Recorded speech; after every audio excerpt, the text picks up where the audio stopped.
So domination through brute force is the old norm. Domination through impact and effect is a new norm, something like you can call it a smart norm. And domination, as said, could be abstract. Its effects are mainly on mind, more psychological and mental as well as physical. You see, if you look at how did we measure victory past, so when you talk about domination, victory, we naturally associated victory with either capture of territory, number of people or equipment you killed, or a number of PWs you captured, loss of equipment, economic destruction, etc. Territory. So these were the matrices of victory. Now just juxtapose this with the matrices of victory which we define for ourselves as far as Operation Sindoor is concerned. So in today's Sindoor, today's warfare, it was something to do with speed and tempo of operations. No territory, no people, very precision strikes. Effect of strikes, engagements, precision, long range. The impact was important. It created physical was less, but psychological was more. You could hit very, very deep inside with precision. It created a huge impact psychologically. Display of sophistication and superiority. This is the matrix of victory today. It's nothing to do with territory and terrain. So this is how domination is changing. And since domination, it's a notion of victory is always there in one's mind. One has to always build a superior, this has to be built along with a superior narrative. And over here I think this job of the armed forces to create facts, and around these facts you can create narratives. And of course narrative building is a multi-agency responsibility in which armed forces should also actively take part in future. Talk about it. I already spoke about the matrices of victory are defined in a different manner as far as Sindoor is concerned.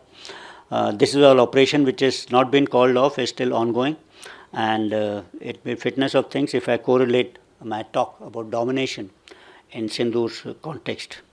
There has been a talk about new norms. I mean, the Prime Minister, the External Affairs Minister, everyone's been talking about the new norms.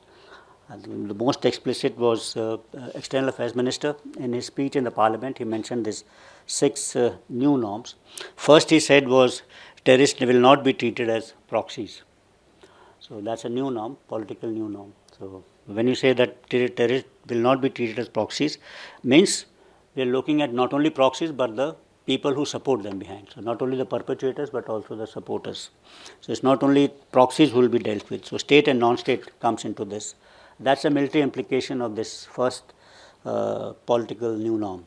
The second new norm they said was cross-border terrorism will get an appropriate response. So this will get an appropriate response in kinetic and non-kinetic domain as far as the military is concerned, military, diplomatic, economic. And this will get a definite response that is also corollary to this particular. 3 is talks and terror are not possible together. There will only be talks on terror. So that's the third political new norm. And fourth political new norm was about not yielding to nuclear blackmail. So that's being told by the Prime Minister on a number of occasions, and even the External Affairs Minister. As far as the military implication of this is concerned, that means we need to create more space for conventional operations between unconventional and this nuclear domain. And we need to challenge the Pakistani doctrine of full spectrum deterrence, which talks about deterrence at the lowest level to the highest. And finally, terror and good neighborly relations cannot coexist. Blood and water will not flow together. So this again we can derive military implications out of this, but preparedness has to be of a very high order, 24/7, 365 days. We have to be prepared to respond to any acts of violence by Pakistan, both state and non-state. That's the first norm. We must understand this. And the services, people in uniform must always keep that at the back of your mind. That's a new norm for all of us. Your operational preparedness. So I told you that very little distinction between war and peace. These things are merging. So at every point of time, your service will have to be prepared. That I think is first important military norm. The second important thing is that geographical expanse will not provide safe havens to terrorists. So they cannot hide anywhere in the territory of Pakistan. They will be targeted. So we have to understand, get that kind of intelligence, and then we should have that capability to target, not only take out fixed targets but also mobile targets at these extreme ranges.